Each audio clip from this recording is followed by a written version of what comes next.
आप सबको जय मसीह की। मैं पास्टर अमित चौहान और उम्मीद करता हूँ कि आप लोग सब बहुत अच्छे से होंगे। जैसे कि आज बुधवार है और हम लोग प्रेयर करते हैं एक दूसरे के लिए और बाइबल वर्स शेयर करते हैं, तो आज भी वही करेंगे। और इससे पहले कि हम लोग वचन में जाएं, प्रेयर करें एक दूसरे के लिए, आइए हम सब मिलकर प्रार्थना करते हैं और फिर वचन पे हम मनन करेंगे। मेरे साथ हाथ जोड़ लें और आंखें बंद कर लें। सर्वशक्तिमान हमारे अनुग्रहकारी पिता, राजाओं के राजा प्रभु यीशु, धन्यवाद देते हैं इस समय के लिए और इस समय के लिए प्रभु कि आपने ये समय दिया हमें कि हम आपके वचन पे मनन कर पाएँ, वचन को पढ़ें, खोलें, सुने और उसे सीखें। प्रभु आपने ये अनुग्रह दिया, ये आशीष दी प्रभु, इसके लिए धन्यवाद परमेश्वर। होने दे प्रभु कि जब तेरे वचन को हम पढ़ते हैं, सुनते हैं और समझते हैं प्रभु, तो तेरे वचन को हम अपने जीवन में लागू करने वाले बने प्रभु, और दूसरों के साथ शेयर करने वाले बने। हमारी सहायता करें प्रभु इस वचन को सीखने में, समझने में और आपके बातों के भेदों को जानने में हमारी सहायता करें। मेरे मुँह के शब्द आपको ग्रहण योग्य हो। इस वीडियो सभा को हम सबको शैतान के हाथों से बचाएं और हमारी सहायता करें इन वचनों को सीखने में। हम सारी बातों को आपके चरणों में रखते हैं। सुने, ग्रहण करें प्रभु यीशु नासी के नाम से, आमीन। तो आप सबको जय मसीह की एक बार फिर से थैंक यू सो मच। आपने ये समय निकाला कि आप लोग हमारे साथ जुड़े हैं और हमारा जो मेन मिशन है यही है कि हम परमेश्वर के वचन को हर एक कान तक पहुंचा पाएँ, हर एक उस अंधेरे तक पहुंचा पाएँ जहाँ पे ज्योति की कमी है। तो आप भी हमारे साथ जुड़ें, सहायता करें और इस वीडियो को ज़्यादा से ज़्यादा लोगों तक शेयर करें, जिससे कि उन तक भी वचन पहुंच पाए जिन्होंने आज तक परमेश्वर को जाना नहीं है, पहचाना नहीं है। तो आइए हम शुरुआत करेंगे। जो शीर्षक है वो ये है, प्रार्थना किसने शुरू की थी और क्यों की थी। जो हेडलाइन है हमारे आज के प्रचार की, प्रार्थना किसने शुरू की थी और क्यों की थी। माफ़ी चाहूँगा। तो किसने शुरू की थी और क्यों की थी, आज हम उस पर बात करेंगे। प्रार्थना की शुरुआत, जैसे कि उत्पत्ति 4:26 में लिखा है, तब लोगों ने यहोवा का नाम लेकर प्रार्थना करना आरंभ किया।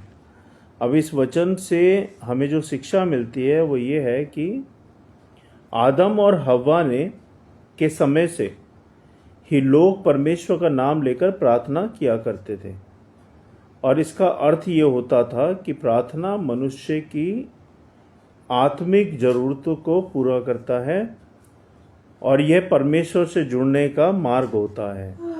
प्रार्थना ही है जो परमेश्वर से हमें जोड़ती है। प्रार्थना क्यों ज़रूरी है। 1 थिस्सलुनीकियों 5:17 में लिखा है, निरंतर हमेशा प्रार्थना करते रहो। प्रार्थना हमें हर समय परमेश्वर पर निर्भर रहना सिखाती है। यह हमें याद दिलाती है कि बिना परमेश्वर के हम कुछ भी नहीं कर सकते। तो प्रार्थना ही है जो हमें परमेश्वर के साथ जोड़ती है। अगर हम देखें,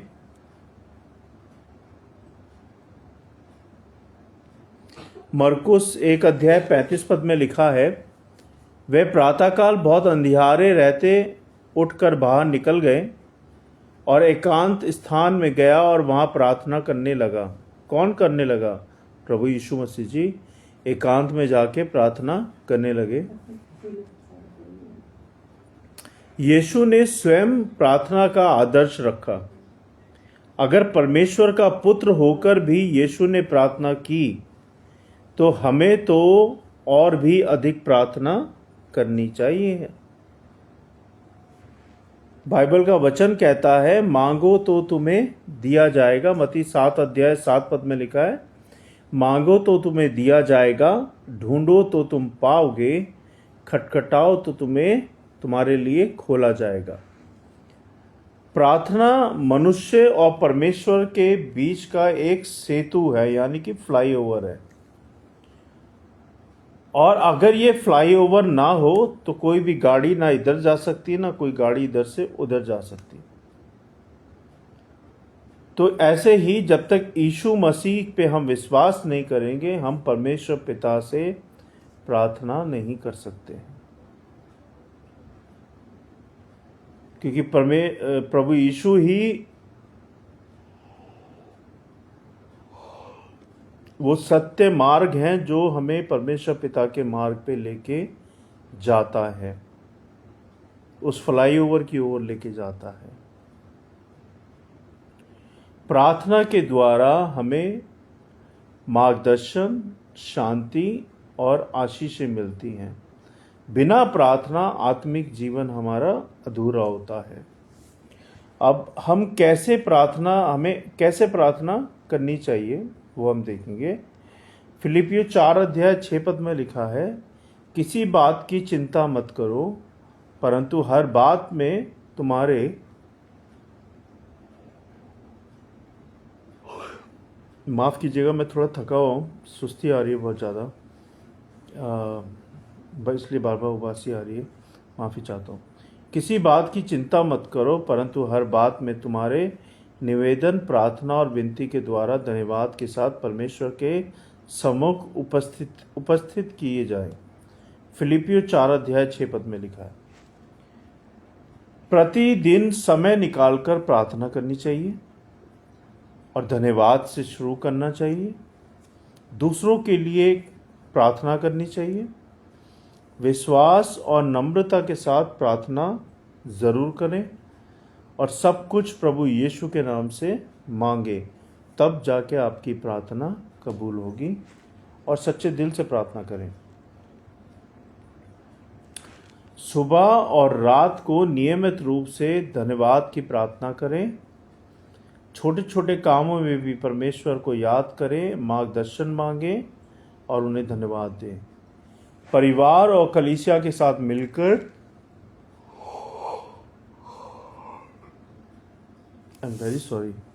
परिवार और कलीसिया के साथ मिलकर सामूहिक प्रार्थना जरूर करें।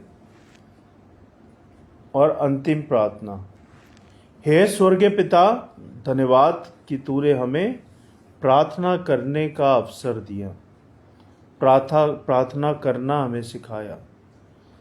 हमें सिखा कि हम हमेशा विश्वास और धन्यवाद के साथ तुझसे प्रार्थना करते रहें। हमारी प्रार्थना हमारे जीवन में शांति, सामर्थ और आशीष लाए। और ये सब हम यीशु मसीह के नाम से मांगते हैं, आमीन। इस तरह से आपको प्रार्थना को करना है। इस तरह से आपको प्रार्थना को करना है। I am very sorry, I am little bit tired, so that is the reason I am not able to. एक छोटी सी पोयम है जो मैं आपको सुनाना चाहूँगा। प्रार्थना है आत्मा की सांस, हर दुख सुख में यही है आस। मांगो तो प्रभु देगा आशीष, खटखटाओ तो खोलेगा दरवाजा निश्चित। प्रार्थना से मिलती है शक्ति अपार, मन में शांति, जीवन में प्यार। हर पल यहोवा को पुकारते रहो, जीवन में उसके संग चलते रहो। तो ये थी छोटी सी पोयम। और मैं अब आपको एक स्टोरी सुनाऊंगा, ट्रू स्टोरी है एज पर बाइबल। आदम और हव्वा की संतान की प्रार्थना की पहली शुरुआत कैसे हुई। तो उत्पत्ति 4:26 में लिखा है, तब लोगों ने यहोवा का नाम लेकर प्रार्थना करना आरंभ किया।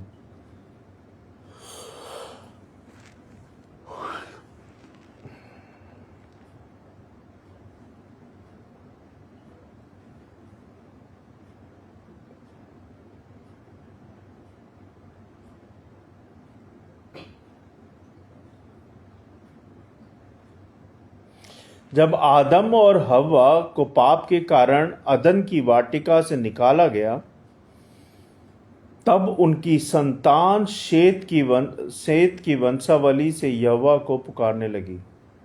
ये पहली बार था जब मनुष्य ने संगति और प्रार्थना करना शुरू किया। हन्ना की प्रार्थना 1 शमूएल 1 पद में लिखा है, 1 से 13 पद में लिखा है, उसने मन ही मन यहोवा से प्रार्थना की और केवल उसके होठ हिल रहे थे, परंतु उसकी आवाज़ सुनाई ना पड़ती थी। हन्ना निसंतान थी और बहुत दुखी रहती थी। उसने मंदिर में जाकर आंसुओं के साथ परमेश्वर से प्रार्थना की। परमेश्वर ने उसकी प्रार्थना सुनी और उसे शमूएल पुत्र दे दिया, जो चलकर आगे महान नबी बना। प्रार्थना से असंभव बातें संभव होती हैं, ये जरूर ध्यान दें इस पे। प्रार्थना को कभी लाइट मत ले, इग्नोर ना करें, सीरियस लें। दानियल की प्रार्थना, दानियल 6 अध्याय 10 पद में लिखा है, वह दिन में 3 बार घुटने टेक कर प्रार्थना करता और अपने परमेश्वर को धन्यवाद देता था। राजा के आदेश के बावजूद कि कोई भी मनुष्य या देवता को ना माने, दानियल ने डर कर प्रार्थना करना नहीं छोड़ा। उसे शेरों की मांद में डाल दिया गया, परंतु परमेश्वर ने उसकी रक्षा की। सच्ची प्रार्थना में सामर्थ्य होता है और निविश्वास करने वालों को परमेश्वर जरूर बचाता है। यीशु की प्रार्थना, गतसमनी के बगीचा में यीशु ने प्रार्थना की। मत्ती 26 अध्याय 39 पद में लिखा है इस तरह से, हे मेरे पिता, यदि हो सके तो ये कटोरा मुझसे टल जाए, तो भी जैसा मैं चाहता हूँ वैसा नहीं, परंतु जैसा तू चाहता है वैसा ही हो। तो क्रूस पर चढ़ाए जाने से पहले यीशु ने गहरी व्यथा में पिता से प्रार्थना की थी। उन्होंने सिखाया कि सच्ची प्रार्थना हमारी इच्छा पूरी करने के लिए नहीं, बल्कि परमेश्वर की इच्छा पूरी करने के लिए होती है। प्रार्थना में आज्ञाकारिता होती है और आत्मसमर्पण होता है। अगर वो प्रार्थना में दोनों चीजें नहीं है तो वो प्रार्थना नहीं कहलाती। बाइबल की कई सच्ची घटनाएं हमें दिखाती हैं कि प्रार्थना आदम की संतान से शुरू हुई। हन्ना ने विश्वास से प्रार्थना की और उत्तर पाया। दानियल ने खतरे में भी प्रार्थना नहीं छोड़ी और यीशु ने स्वयं आदर्श प्रार्थना की। तो इस पूरे प्रार्थना के चैप्टर से ये पता चलता है और ये संदेश निकलता है कि प्रार्थना केवल शब्दों से नहीं बल्कि परमेश्वर के साथ जीवित संबंधों से होती है। तो अगर आपके परमेश्वर के साथ जीवित संबंध नहीं है तो आपकी प्रार्थना सिर्फ शब्दों की ही है। परमेश्वर के साथ जीवित संबंध नहीं है, आपके संबंध मजबूत नहीं है। इसीलिए जब भी आप प्रार्थना करते हैं तो सच्चाई से, ईमानदारी से, सच्चेपन से, बिना शब्दों को अच्छा किए हुए जो दिल से निकलता है वैसी प्रार्थना परमेश्वर के समीप लेके आए और परमेश्वर आपकी सुनेंगे और आशीषित करेंगे। ये था आज का वचन और परमेश्वर के वचन को पढ़े जाने और सुने जाने पर आशीष दें। आइए हम सब मिलकर प्रार्थना करेंगे। हे परमेश्वर पिता, हम धन्यवाद देते हैं इस समय के लिए और आपकी स्तुति, आपकी महिमा, आपकी प्रशंसा करते हैं कि आपके वचन ने हमें सिखाया कि हमें सच्ची प्रार्थना करनी चाहिए और सच्चेपन से आराधना करनी चाहिए और हमें अपने प्रार्थना के द्वारा परमेश्वर पिता से अपने संबंधों को जीवित रखते हुए अच्छे संबंध और मजबूत संबंध बनाने चाहिए, जिससे कि हम परमेश्वर पिता के समीप आ पाएँ, नज़दीक आ पाएँ और उनसे प्रार्थना कर पाएँ। होने दे प्रभु कि हम सब सच्चाई से, ईमानदारी से ईमानदारी से और सच्चाई से आत्मा से प्रार्थना कर पाएं,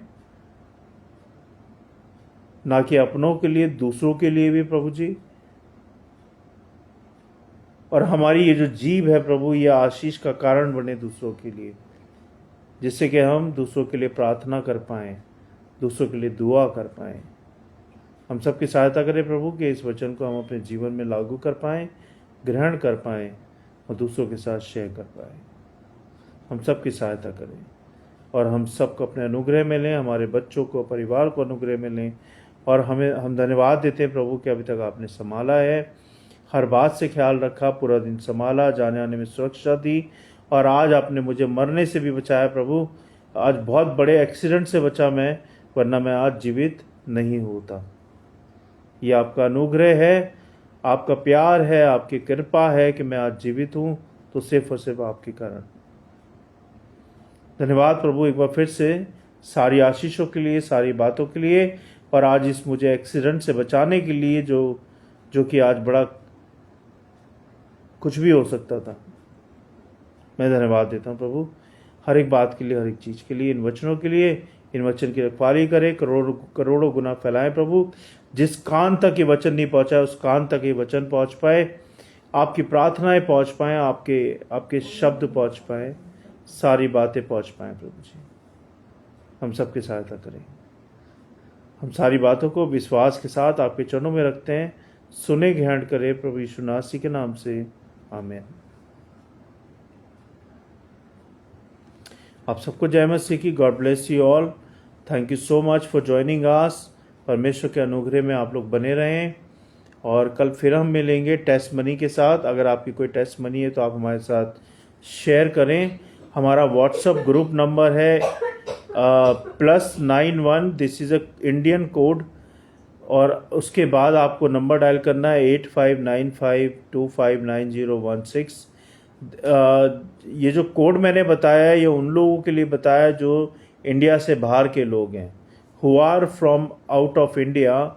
दे have to dial +91, then they have to dial 8595259016, which is open for 24/7 prayer in WhatsApp group. If you have any prayer, please let us know. Me and my team will pray for you. Thank you so much for everything. God bless you all. Thank you. Thank you.